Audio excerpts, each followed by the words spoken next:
আসসালামু আলাইকুম। সবাইকে স্বাগত জানাচ্ছি বিটিভিউসে। আপনাদের সাথে আছে আমি তানজিলা হক। 2016 সালের প্রেসিডেন্ট নির্বাচনে মেক আমেরিকা গ্রেট অ্যাগেইন বা সংক্ষেপে মাগা স্লোগান নিয়ে প্রচারণায় নেমে জিতেছিলেন ডোনাল্ড ট্রাম্প। প্রেসিডেন্ট হিসেবে দায়িত্ব গ্রহণের পর থেকেই তিনি নানা বিতর্কিত পদক্ষেপ ও সিদ্ধান্ত নিয়ে তুমুল আলোচনা সমালোচনার জন্ম দিয়েছিলেন। 2024 সালের নির্বাচনে একই স্লোগান নিয়ে প্রচারণায় নেমে বিজয়ী হয়েছেন ট্রাম্প। এবারও দায়িত্ব নেওয়ার পর থেকেই আগেরবারের মতো এমন সব সিদ্ধান্ত নিচ্ছেন এবং কথাবার্তা বলছেন যা ইউরোপ সহ বিশ্বের বিভিন্ন অঞ্চলের সাথে যুক্তরাষ্ট্রের সম্পর্ককে তিক্ত করে তুলেছে। বিভিন্ন দেশের পণ্য আমদানির উপর তার শুল্ক আরোপ নীতি পুরো বিশ্বকে উত্তপ্ত ও আন্তর্জাতিক বাণিজ্যকে জটিল করে তুলেছে। গাজা থেকে ফিলিস্তিনিদেরকে বিতাড়িত করার পরিকল্পনা, ইরানে হামলা, ইয়েমেনের হুথিদের উপর হামলা করা সহ মধ্যপ্রাচ্যের বিষয়ে ট্রাম্প প্রশাসনের সুস্পষ্ট কোনো মধ্যপ্রাচ্য নীতি আছে বলে মনে করেন না বিশ্লেষকরা। বিস্তারিত থাকছে মোতালেব জামালের প্রতিবেদনে।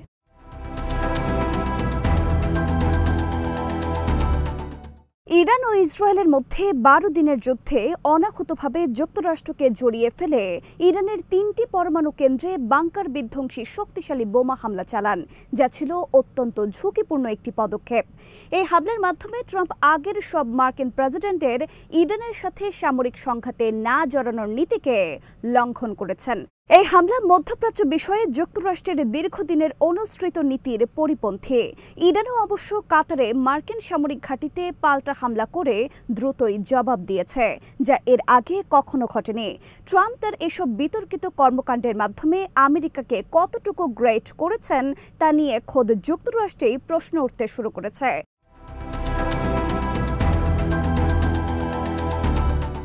মধ্যপ্রাচ্যের বিষয়ে ট্রাম্প প্রশাসনের দৃষ্টিভঙ্গি দেখে মনে হয় তারা এই অঞ্চলের নেতাদের সাথে প্রেসিডেন্টের ব্যক্তিগত যে সম্পর্ক তার দ্বারা বিশেষভাবে প্রভাবিত হয়ে মধ্যপ্রাচ্যের বিষয়ে নীতি নির্ধারণ ও সিদ্ধান্ত গ্রহণ করেন। একটি সুসংগত কৌশলগত নীতির প্রতিফলন ঘটার পরিবর্তে অথবা ধারাবাহিকতার দৃষ্টিভঙ্গি গ্রহণের বদলে মধ্যপ্রাচ্য বিষয়ে ট্রাম্প প্রশাসনের কর্মকর্তাদের নীতি নির্ধারণের এই স্টাইল একটি অনিশ্চিত বা ধারাবাহিক নীতিরই প্রতিফলন ঘটায়, যেটি ট্রাম্পের ব্যক্তিগত ইচ্ছা অনিচ্ছা বা মর্জির ওপর নির্ভর করে অনেকটাই।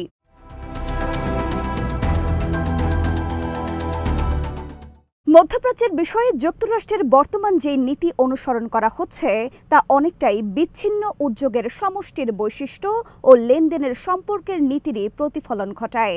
এই নীতিকে দীর্ঘমেয়াদী কৌশলগত পরিকল্পনার পরিবর্তে স্বল্পমেয়াদী রাজনৈতিক নাটক হিসেবেই অভিহিত করা যায়। তবে মাঝে মধ্যে হোয়াইট হাউস থেকে উচ্চ পর্যায়ের যে ঘোষণা আসে তাতে অবশ্য সুদূরপ্রসারী লক্ষ্যের আভাস পাওয়া যায়, কিন্তু এতে বিস্তারিত পরিকল্পনা ও কার্যক্রমে ধারাবাহিকতা রক্ষার ঘাটতি থাকে।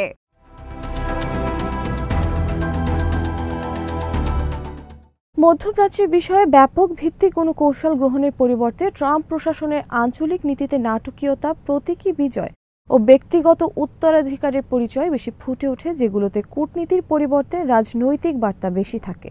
ফলে এগুলো টেকসই ফলাফল আনা এবং আন্তর্জাতিক পরিসরের নেতৃত্বের বিশ্বাসযোগ্যতা তৈরিতে ব্যর্থ হয়। এ সম্পর্কে জর্জ টাউন ইউনিভার্সিটির Prince Al Waleed bin Talal Center for Muslim Christian Understanding এর পরিচালক ডক্টর নাদের হাশেমির অভিমত বিশেষ প্রণিধানযোগ্য।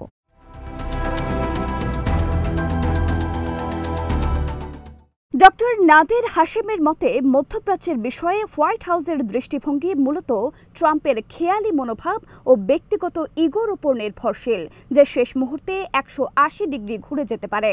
তিনি আরও বলেন, ট্রাম্প পুরোপুরি আনপ্রেডিক্টেবল এবং তিনি তার মত যে কোনো মুহূর্তে পরিবর্তন করে ফেলতে পারেন। ট্রাম্পের আমলে আমেরিকার পররাষ্ট্রনীতি একেবারেই ধারাবাহিকতাহীন।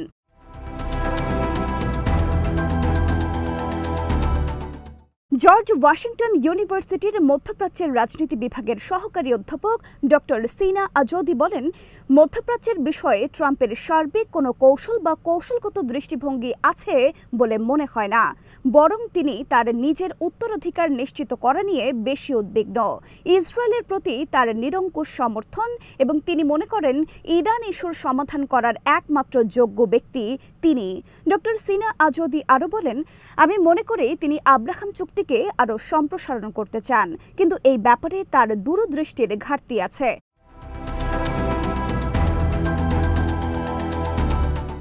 ট্রাম্পের একেবারেই ব্যতিক্রমী বৈশিষ্ট্য, আচার আচরণের পরেও মধ্যপ্রাচ্যের বিষয়ে ওয়াশিংটনে ঐক্যমতের ভিত্তিতে দীর্ঘমেয়াদী যেই পররাষ্ট্রনীতি অনুসরণ করা হচ্ছে তা থেকে সরে আসা বর্তমান প্রশাসনের জন্য খুব একটা সহজ হবে না। কারণ ইসরায়েলের প্রতি যুক্তরাষ্ট্রের নিঃশর্ত সমর্থন, উপসাগরীয় আরব রাজতান্ত্রিক দেশগুলোর সাথে গভীর সম্পর্ক রক্ষা করে চলা এবং ইরানের বিরুদ্ধে সংঘাতের মনোভাব বজায় রাখার যেই মৌলিক নীতি ওয়াশিংটন দীর্ঘদিন ধরে অনুসরণ করে আসছে তা থেকে ট্রাম্প সরে আসতে পারছেন না, বরং এগুলোই অনুসরণ করছেন পুরোপুরি।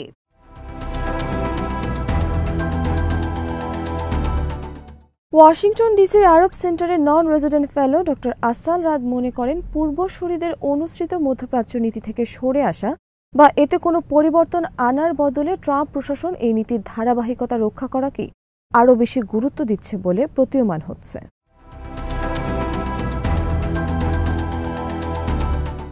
মধ্যপ্রাচ্যে স্থিতিশীলতার প্রতি হুমকি সৃষ্টি করে এবং আন্তর্জাতিক আইনের পরোয়া না করেই ইসরায়েল এই অঞ্চলে যা খুশি তাই করতে পারবে বলে দেশটিকে যুক্তরাষ্ট্র যেই ব্ল্যাঙ্ক চেক দিয়ে রেখেছে, ট্রাম্প প্রশাসন সেই নীতির ধারাবাহিকতা রক্ষা করছেন।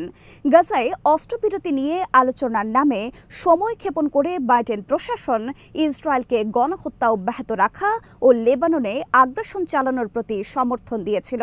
এখন ট্রাম্প প্রশাসন আরও এক ধাপ এগিয়ে আমেরিকার নীতি নির্ধারণের ব্যাপারে ইসরায়েলকে হস্তক্ষেপ করার সুযোগ তৈরি করে দিয়েছে।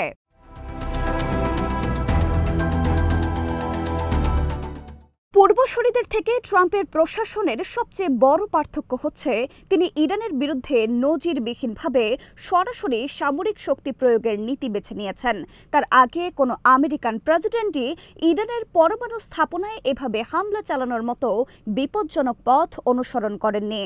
গত মাসে ইসরায়েলের সাথে 12 দিনের যুদ্ধের সময়ে ইরানের 3টি পারমাণবিক স্থাপনায় ট্রাম্প প্রশাসনের হামলার কারণে পারমাণবিক তেজস্ক্রিয়তা ছড়িয়ে পড়ার বড় ধরনের আশঙ্কা ছিল।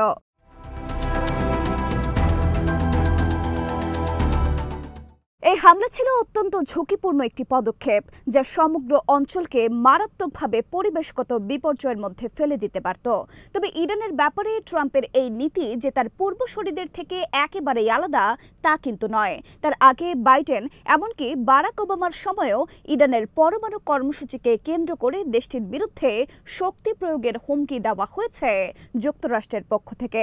ফলে ইরানে ট্রাম্পের হামলা দেশটির বিরুদ্ধে যুক্তরাষ্ট্রের বল প্রয়োগের হুমকি প্রদানের নীতিগত কাঠামোর মধ্যেই হয়েছে।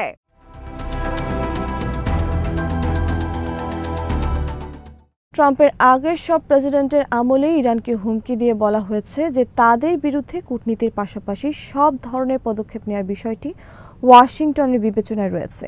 এ সম্পর্কে ফ্রান্সের সায়েন্স পো প্যারিস ইউনিভার্সিটির মিডল ইস্ট স্টাডিজের লেকচারার ডক্টর করিম এমিল বিতার বলেন, বর্তমানে আমরা পাওয়ার পলিটিক্স বা শক্তির রাজনীতির যুগে বাস করছি।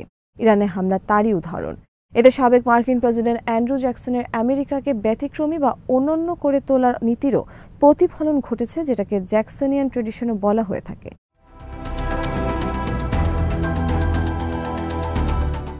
যুক্তরাষ্ট্রের নব্য রক্ষণশীলদের অনেকেই এই নীতিকে সমর্থন করেন। ট্রাম্পের আমলে নব্য রক্ষণশীলদের উত্থান ঘটেছে বলে মনে করেন বিশ্লেষকরা। এখানেই পূর্বসূরিদের থেকে ট্রাম্পের নীতি কিছুটা পার্থক্য আছে। এছাড়া ট্রাম্প আমেরিকার তথাকথিত আইনের শাসনের নীতি বা স্বাধীনতা, গণতন্ত্র ও মানবাধিকারের নীতিকে মোটেও গুরুত্ব দেন না। তবে নব্য রক্ষণশীলরা এগুলোকে গুরুত্ব দেন। সেদিক থেকে ট্রাম্পকে আবার নব্য রক্ষণশীল বলা যায় না বলে মনে করেন ডক্টর করিম এমিল বিতার।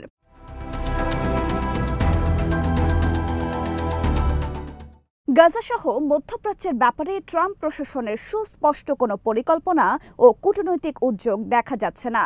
তারা গাজাসহ ফিলিস্তিন সমস্যার মূল কারণ চিহ্নিত করে তার একটি টেকসই সমাধান করার ব্যাপারে আগ্রহী নয়। দীর্ঘমেয়াদী একটি অস্ত্রবিরতি চুক্তির ব্যাপারে এই মাসের প্রথম দিকে ট্রাম্পের মুখ থেকে একটি আশাব্যঞ্জক কথা শোনা গেলেও ইসরায়েলি প্রধানমন্ত্রী বেনিয়ামিন নেতানিয়াহু তা আমলে নেননি।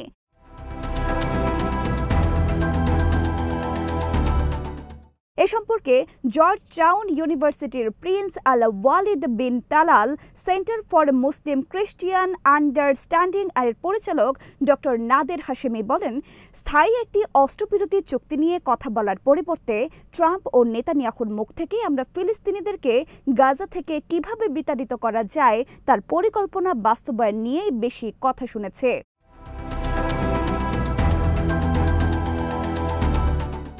আজ এখানেই শেষ করছি। সবাই ভালো থাকুন, সুস্থ থাকুন আর দেখতে থাকুন বিটিভিউজ। চ্যানেলটি ভালো লাগলে সাবস্ক্রাইব করুন, সংযুক্ত থাকুন আমাদের ফেসবুক পেজে। আল্লাহ হাফেজ।